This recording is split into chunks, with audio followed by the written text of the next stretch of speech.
আমি রাজধানী সাবসেক্টর ছিল আপনার নোয়াখালী, গ্রেটার নোয়াখালী, বর্তমান ফেনী, নোয়াখালী, লক্ষ্মীপুর, এই 3 ডিস্ট্রিক্ট এবং 14গ্রাম থানা, লাকসাম অংশ বিশেষ। এই subsector Rajnagar is one of the biggest subsector in liberation war under number 2 sector. Number 2 sector commander Khaled Mosharraf, তার আন্ডার আমার সাবসেক্টর। আন্ডার রাজনগর সাবসেক্টর আমরা একটা ডিফেন্সিভ পজিশন নিয়েছি এনিমিকে ফেস করে ইন মুন্সিরহাট। এটাই হচ্ছে প্রথম যুদ্ধ বিলোনিয়ার। এর অধীনে 10 বেঙ্গল নিউক্লিয়াস গঠিত হয়েছিল। এই 10 বেঙ্গলকে তখন খালেদ বলল, তোমার এই রাজনগর সাবসেক্টর, তোমার 8000 গেরিলা তো গ্রাম পর্যায়ে বিভিন্ন ডিস্ট্রিক্টে আছে, ওটা তো কমান্ড চলতেছে শত্রু পক্ষকে ফেস করে কালীরবাজার মানে ফেনীর উপকণ্ঠে।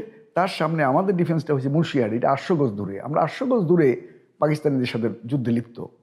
সেই মুহূর্তে খালেদ মোল্লা দেন, এই যুদ্ধটাকে তুমি 10 বেঙ্গলের যুদ্ধ, এই সাবসেক্টর রাজনগরের এই তোমার এই কোম্পানিগুলো এখন থেকে will be treated the nucleus of 10 Bengal. তাইলে এই নিউক্লিয়াস থেকে তুমি কয়েক মাসের মধ্যে, আমার টাইম ফ্রেম দিলেন, অগাস্ট সেপ্টেম্বরের মধ্যে 10 Bengal has to be raised full present. আমি ওকে ডান স্যার। প্রথম যুদ্ধটা 10 বেঙ্গলের নেতৃত্বে শুরু হলো।